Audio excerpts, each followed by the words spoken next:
Hi there, I'm Cheyenne. And I'm Juan. And we are Down with the Dominguezes. Oh my gosh.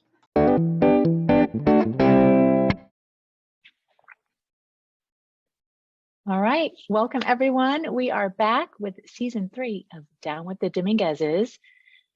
It's good to see you on video. Look at us. Yeah. Audio and video. This is really, there's a lot of stuff going on here. Not easy for us little tech people. There is. Okay, so we are back and we are excited because it's holiday season. Yes. Thanksgiving is upon us.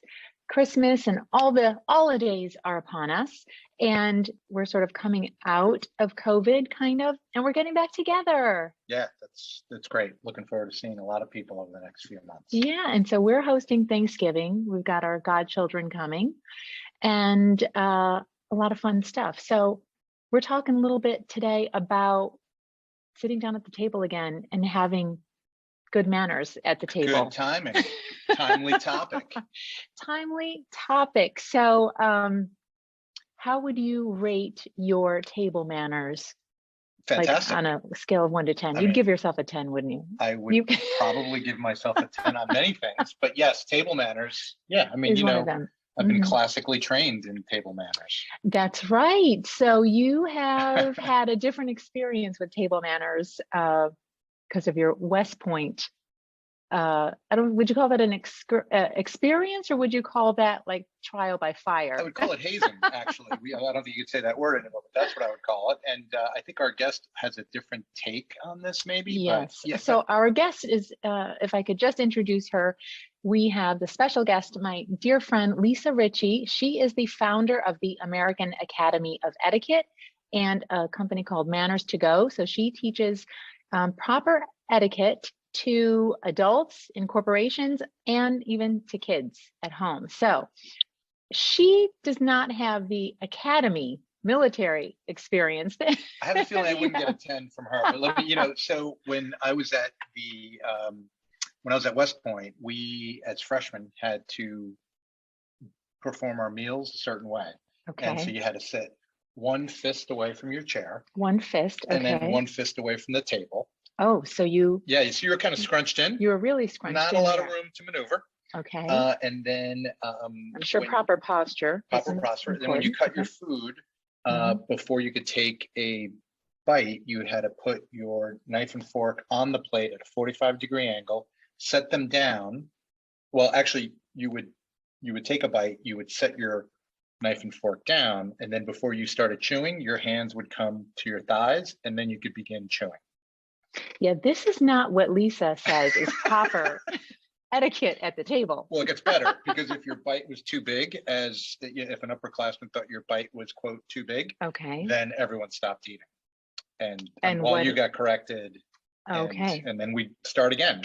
And usually 3 grains of rice was too big a bite. So you can imagine how long it took to have a satisfactory meal. And this is why you got pretty skinny your first year at West Point. Yes, I did. I would say that I can't wait to correct our holiday guests in this fashion. If they are talking while they have food in their mouth, if they're not at a 45-degree angle, and if they're not one fist from the table. It's going to be go time. It's going to be go time. Watch out, Philtal. It's going to be go time. Now, you told me a story about when you were tasked with cutting the dessert pie or something. Yes. So every freshman, you had to like cut it in an odd number of slices. Every freshman had what we called a template in their hat. So imagine a piece of like sturdy little cardboard or something. Sturdy cardboard. Yeah, you'd cut in. It was a shape of a circle, 360, and in your hat.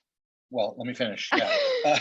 So on that template, you would have lines on how to cut a pie with 5 slices, 6 slices, 7 slices, 8 slices, 9, and 10. Like a geometry cheat sheet. Correct. Okay. And then you would put that actually in a plastic, so it would be very hygienic, like in a little plastic baggie. So the cardboard in the plastic baggie in your hat. In your hat. Oh, sounds like a lovely dessert. And that thing lasted the whole year. Yeah. And you would have to cut the dessert, announce the cutting of the dessert, and then have it inspected. Oh, inspected. And if it did not meet apparently the inspection only was the proper size and number of Not slices. the hygiene. There was no hygiene. No hygiene, no hygiene inspection. We're not talking about like Just how food good, inspection. how even, and how clean was the cutting? Was it the Okay. right size? And if you didn't cut it the right way, guess what? No dessert for no you. soup for you, no dessert for you. No dessert for you. Well, Lisa gives us the rundown on how to set a beautifully perfect table place setting. And then she also goes through which fork to use, which knife to use, where to set them down when you're not eating, when you're not, cutting. There's more than one knife and fork?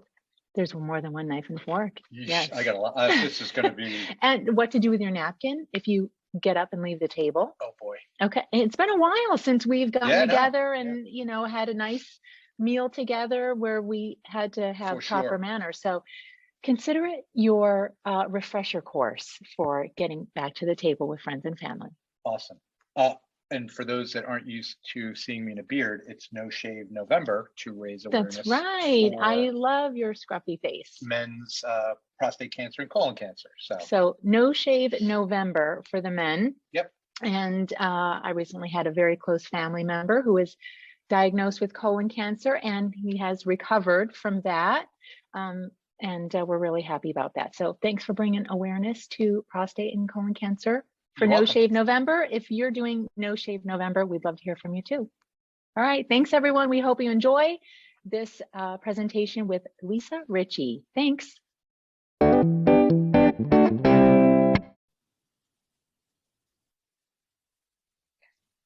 Welcome, everyone. I'm Cheyenne Dominguez, and I'm so excited. We have a special guest today, Lisa Richey from the American Academy of Etiquette. Welcome, Lisa. Thank you. Thank you so much for having me today.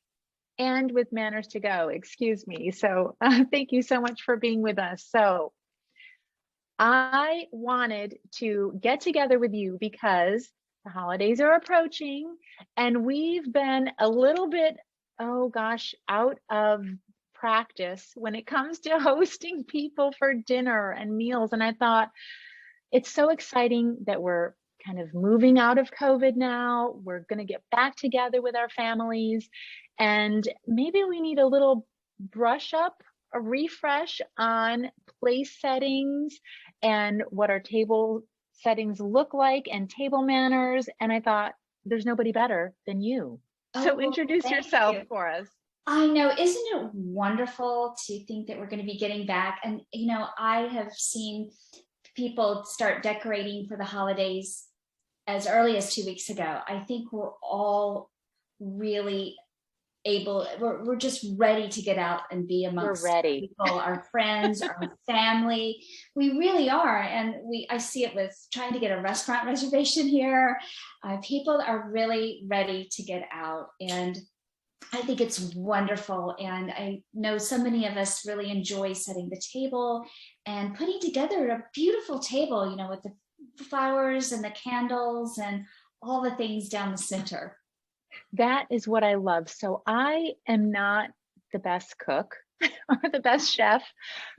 I don't love the cooking so much, but I love setting a beautiful table. And I even like setting it like starting the day before. I just enjoy the process of putting things out and just deciding what I want to use and just, beautifying it over the course of a day or two, getting it ready. I just love that experience. I do too. I am with you, starting to think about how the color of napkins that you're going to use, the flowers, the candles, your little extra things, your mini salt and pepper shakers for if you have them.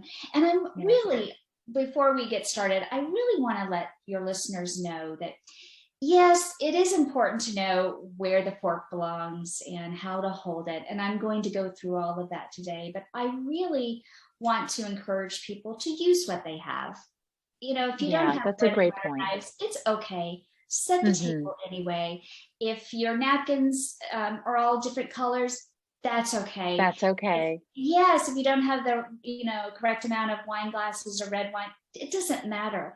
Just get your people around the table. The table that is together. really all that matters. Yes. But I'm going to tell you everything you want to know and more. But thank you. I feel like I need a say, little crash. I feel like I need a little crash course. yes. And I've taken your courses before, and everything is always just so beautifully done. So I'm really excited that our audience gets to meet you. And for those listening, we have a little bonus. So Lisa is doing a beautiful video recording of this conversation and a video recording of the place setting at her table as she works through this and talks through this with us. You can go to our website. I'll put the link in the show notes, and you can watch as you listen afterward. Yes, that would be I'm excited. Well, all right, so where do we start? start? I've got people coming over for Thanksgiving. Okay, so where do I start? I realize I need a little refresher, and I feel like I kind of know my stuff, but I need a refresh. Where do you want to start, Lisa? I'm here for you. Well, for those of you that are able to sign on and eventually watch the video, this is called a place setting. For all of the views that are listening, so I want you to visualize this. The bread plate is on the left, and the glassware and the knives and spoons are on the right-hand side. So everything from the bread plate to your water glass is called a place setting. And so as you can see here, this is your place setting. And I will promise you, you will never forget this. I'm going to give you something to think about when you sit down, because as adults, you don't want to have to whisper to the person next to you, my bread plate. Or is that my bread plate, or is that your bread plate? Yes, yes. And you know, what happens if you use the wrong bread plate, it does mess up the entire table, but that's okay. I'm going to give you some points on how not to make it a big deal. But just to let you know, there is something, as I promise, people see me later in the grocery store, or they'll see me and they'll say, you know, Lisa, I completely remember BMW. I have never forgotten it. That's what they see when they see me after a presentation. So think of BMW when you sit down at your place setting. And here's what it means: bread, meal, water. And I'll say it again: bread, meal, water, BMW. You will never forget, nor you have to use the B and D signals with your hand underneath the table. Just sit down. So the BMW, that's moving from left to right. Bread on the left, meal in the middle, water on the right. All your drinks will always be on the right.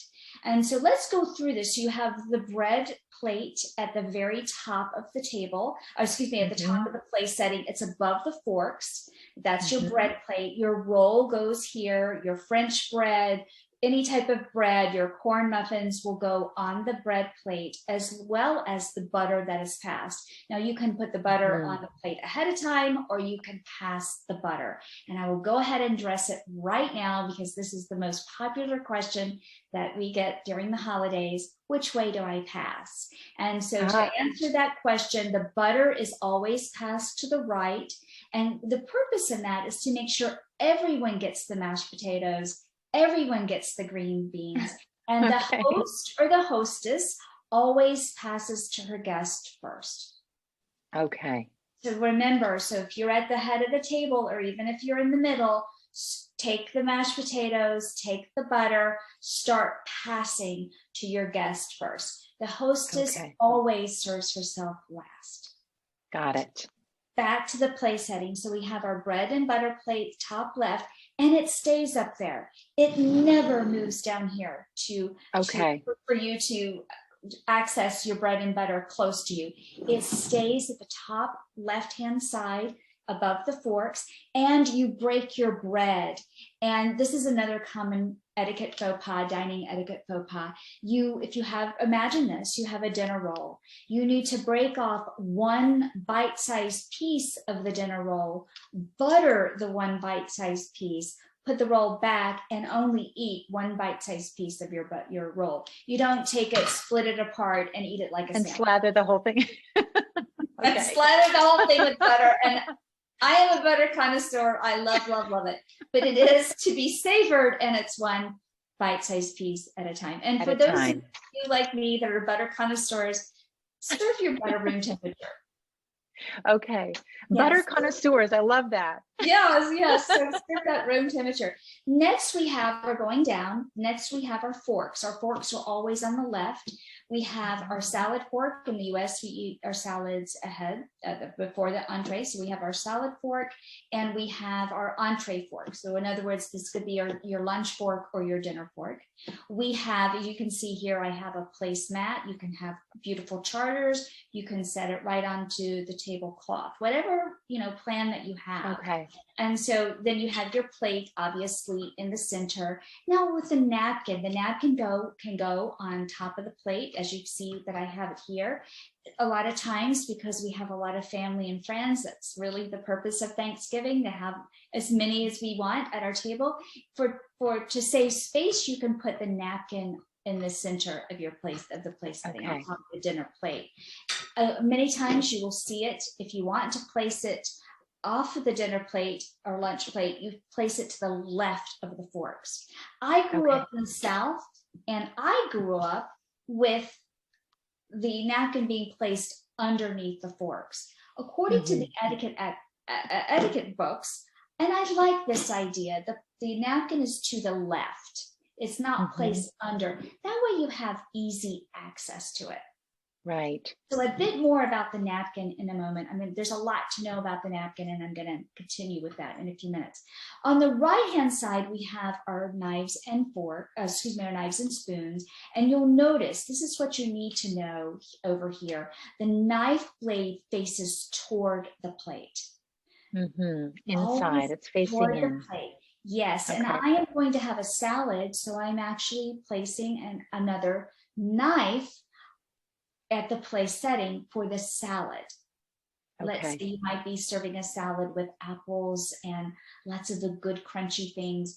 And sometimes it's just nice to have if somebody wants to cut smaller bites. And of course, we have the spoon over here as well. If you're serving soup, it goes over here. And usually, and this is a really good example to use what you have. This particular flatware setting really does not have the true soup spoon. A true soup spoon has a rounder bowl here, but I'm using what I have. This is a good example here. Use what you have. Perfect. Make it work. Your glasses your wine glasses, your champagne, your port, your water glass. Don't forget the water glasses. Always go on the right. And if you want to be really detailed here, the glass goes at the top of the knife blade. You can see it here. That's a very easy way to remember it also. And your glassware, I think once you put glassware on the table, it really has such a nice finish to it. And you can get creative in your glassware and make it colorful if you want to. And of course, we know that there's a lot to selection out there with wine glasses between stems, stemless, white, red, champagne, and an easy way to remember your glassware. If you're serving all of that, tallest to smallest. So for those of you that are listening, visualize this, the champagne glass down to the port. That's the easiest way to remember your glassware on the right. And then at the top of the plate. And a question about the glassware, and what if you have a water glass there with your wine or champagne? How are those arranged? Does that matter where your water goes? Here's what I like to do. I like to serve the water in a smaller glass if you have that. And I always put it at the very front because you want to have easy access to the water glass during the meal. Okay, perfect. And again, beautiful. Your glassware stays the upper right-hand side. So you don't want to move it here. It could get knocked over, over here, up here. Right. It needs to stay in its place during your entire meal. Perfect. And then at the top of the place setting, you have your dessert utensils. And I'm going to get really geeky here with you. I have put out the spoon and the fork, but if you're just having, let's just say you're only having cake, you would only put out the fork. If you're just having ice cream, you can put out just the spoon. I always like to set both. And again, here's another common question. What if you have cake with ice cream? Well, you eat it with a fork and not a spoon. Okay. always get that question. I Good know. to know. And good to know. And if you have them, a lot of people like to collect salt cellars. You can also put out fancy types of salts during the holidays. I actually love Malden salt as a finishing salt, and you can have that in little salt cellars. But if you have them, you can have little individual salt and peppers here. So cute. And I it love adds those. a nice little touch. And for those of you that like place cards, could put that. The place card goes either, it could go here at the top of the plate, or of course you can also put it in the center of the plate. Beautiful. So this is called a formal place setting, and this is most often used during the holidays. I love it. I love it. So do you want to circle back to the napkin? You were going to tell us Yes. more about the napkin. We're going to go to the napkin next. When you sit down, you put the napkin in your lap, and this is how you do it. You take the napkin and you unfold it underneath the table. You do not, flap it around. You don't tuck it into your neck or your tie, or hopefully I bet there aren't going to be any ties this year, but men do not tuck it into their shirts. It goes in your lap. And there is a specific way, and I'm going to tell you the reason behind it. There's a specific way the napkin goes into your lap. So for those of you that are visualizing out there, so visualize the fold of the napkin going toward your waist. This allows the flap of the napkin to face outward. And the reason, I'm going to put this up on the video so you can see. So imagine this is the fold of the napkins going toward my waist. And look at this, you have a little flap here. And the reason why is it allows you to just use the tip end of the napkin, the flap, to wipe your mouth. So after every few bites, you want to take it and you want to check your mouth, and then the napkin goes back on your lap. When you excuse yourself during the meal, the napkin goes in your chair.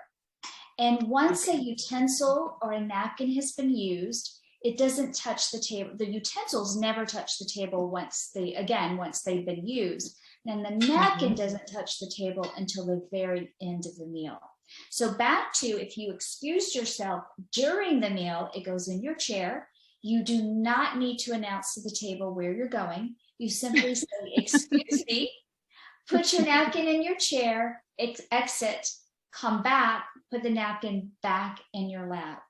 At the very end of the meal, this is how you place your napkin. It's placed to the left of the place setting. You don't need to refold it. It just simply stays here. And I will tell you, so if you are, let's say, and this is a wonderful thing, everyone's finished with their meal, they've finished dessert, they're relaxing, they're enjoying the company, they're catching up on all the children and the vacations. You're just relaxing after the meal. The napkin still stays in your lap. The napkin doesn't go back on the table until you are pushing your chair in and you're leaving the room. Perfect. Even with the conversation. Yes. Would you like a really quick snippet of American versus European style? Yes, and I'm hoping that maybe as part of that, you can show us where you leave your utensils on the plate, because you said they don't go back down to touch the table. Yes. So could you integrate that into your explanation? Absolutely, that's a part of it. So let's go through that, especially since we have, for those of you that are listening, once you have time to go back and watch the video, you'll be able to see a really good example of I'm finished, I'm resting in both American style and European style.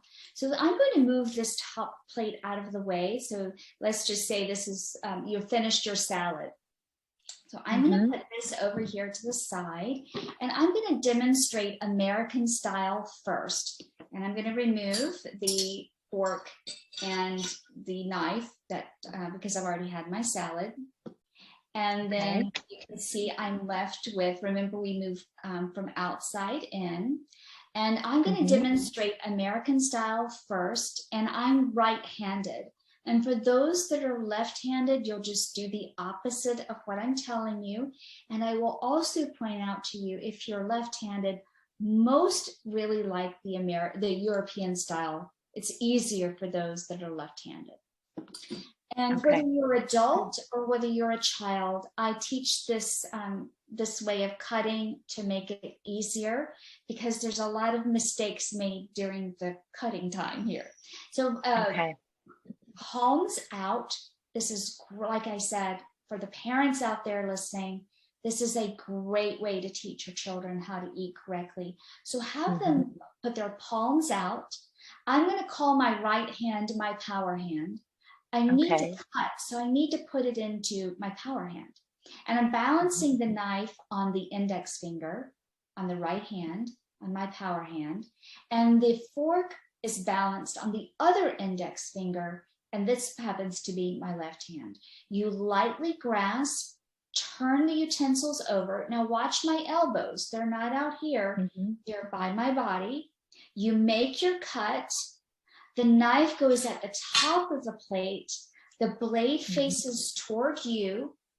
Switch hands, because you want to put the fork back into your power hand because you're going to use it to eat. My hand goes that I'm not using goes in my lap. And a really common mistake here is how you hold your fork.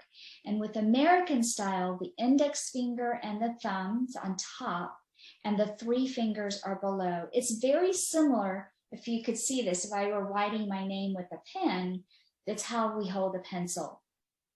Right. And so this is American style. So let's visualize this. So let's say I want to eat some mashed potatoes. And so you would use the tines of your fork, lean in halfway, just kind of meet yourself in the middle. That's another common question. Take your bite of mashed potatoes and enjoy that. So let's say you want to put your fork down because you want to take a sip of, your water or iced tea. So this is the I'm resting position for American style. The knife is on top, the blade faces toward you, and the fork is right below. My hand is in my lap. So your fork has just gone up to meet the knife where it was resting on the plate. Yes, and the handles, as me, the diner, the handles are off to the right side. And so this allows me to take a sip. It also gives you the chance to use your napkin. And then you simply go back to cutting. Repeat again. Cut. Repeat. Perfect. So that was the American style. This is the American style, I'm resting. This is the American style, I'm finished. I visualize this on a clock. This is 10:20 on the clock. The knife is on top, blade always faces you, and the fork is below, tines up. Tines up. Tines up. Perfect. Yes. So let's go over European style. Same cutting position, lightly grasp, turn it over. We don't switch. Right. We make our cut. Visualize this. You've got turkey. You want a bit of the mashed potatoes, so you can use the knife as the pusher. And so you can, and all of those foodies out there that want to combine to get the flavor of the mashed potatoes and the turkey, or maybe it's the mashed potatoes and the peas, you would use the knife as the pusher and push it up on the back tines of the fork. And then watch this. And for those of you that are listening, the tines of the go down into my mouth like this. So it stays down. Tines are down. And while I'm finishing chewing and swallowing, I continue to hold my utensils, unless I need to put them in resting position. While we're here, I want to show you what not to do. This is not European style. It's not American. You see how I'm scooping, I'm taking the knife and I'm scooping on the top tines of the fork. That is not correct. That's not American or European style. Okay. Okay, and I'm teaching either American or European. And so let me go through the resting positions and the I'm finished position for European style. This is the I'm resting position European style. So for those of you that are listening, the knife is crossed. It's crisscrossed on the bottom of the plate. The knife blade is facing me. The fork is over the top, tines down. Your wrist stays above the table. This is a big difference between American and European style. It's considered rude to have your hands underneath the table, unless of course you're reaching for your napkin. And so during resting position, and anytime, let's say you're having a conversation with someone, your wrists stay above the table. So notice this, my wrist is above the table. I'm going to take a sip of my water here. Mm-hmm. And of course, you're going to use both hands when you use your napkin, but maybe I'm resting for a moment and I'm having a really nice conversation with the person to my right, or it could be to my left or across the table. But notice where I'm going to move them up a little bit so that you can see in the video. Notice my wrists are resting here. I'm not resting with my hands in my lap. Very big difference here. Wow. Yeah. I think I had forgotten all about the resting position, European style. So I'm so glad we're going through this today, because I have definitely been guilty of faux pas here. Yeah. Well, and also want to point out, and this is perfectly acceptable too. Let's say again, you're engaged in conversation and it's perfectly fine for you to keep your utensils in your hand. You just want to make sure that if there's, a little bit of turkey on there, that you're not so involved with your hand that it's going to fly off. Talking with your hands. Yes. And I do talk with my hands. So be very cautious with that. But it's perfectly fine if you're involved in conversations. I'm going to turn my head to my right. So let's say I'm speaking with somebody, and it's like you can see here, I'm keeping my utensils in my hand. So again, this is resting position, European. And for the unfinished, it's tines down. Same position, 10:20 on the clock. The knife blade faces you, but the tines of the fork are placed down.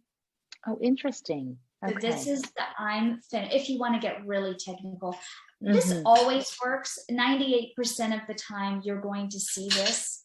With the tines up, that always works. But if you want to get really detailed, this is the I'm finished European style. Beautiful. Beautiful. So and of course I could tell you so much more, but that's really a really great refresher and a good basic course to get you in shape for the holidays. I love it. Any other last thoughts? So I know that you do offer a course for helping parents teach this to their kids in a kid-friendly way. And I know that that's like something that you offer on your website. Yes, and I'll be happy to send the link to you. Okay, we'll drop the link for that in the show notes. And what's your experience with kids learning the proper manners and etiquette for eating and for being at the table? Do you think, have they enjoyed it? Do they find it intimidating? Are they glad they learned? What's been your experience so far when you teach kids?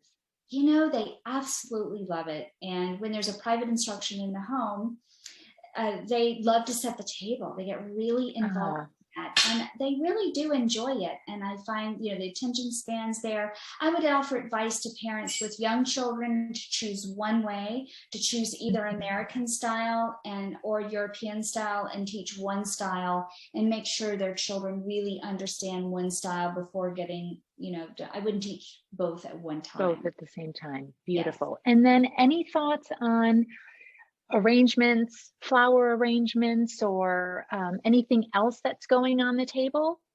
Yes, really good question. I was reading an article about, they were interviewing interior designers and some of the mistakes they have seen over the years.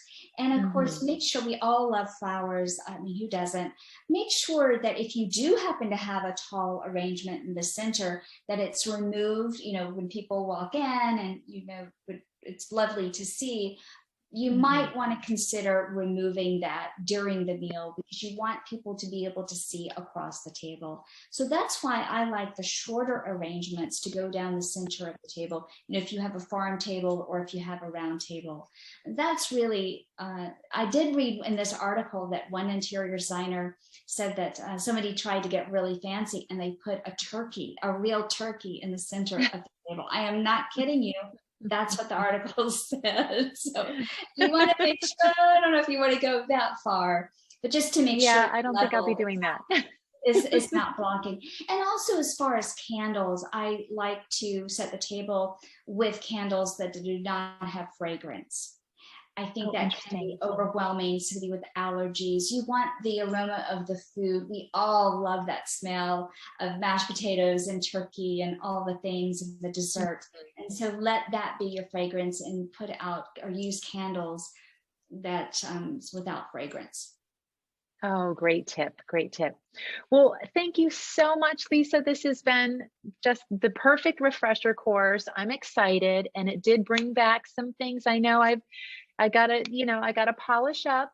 And anyone listening, if you want to do a deeper dive with table manners, you can visit Lisa Richey on her website. I will drop the link in our show notes, as well as some information on the table manners program she offers for kids. Any last thoughts, Lisa? Happy Thanksgiving. And I think more than ever, happy Thanksgiving and happy holidays. Happy holidays, and more than ever, enjoy your friends and family. And I know that we all will. We're not going to take that for granted ever again. I agree. Awesome. Thank you. Bye, everyone. Thank you.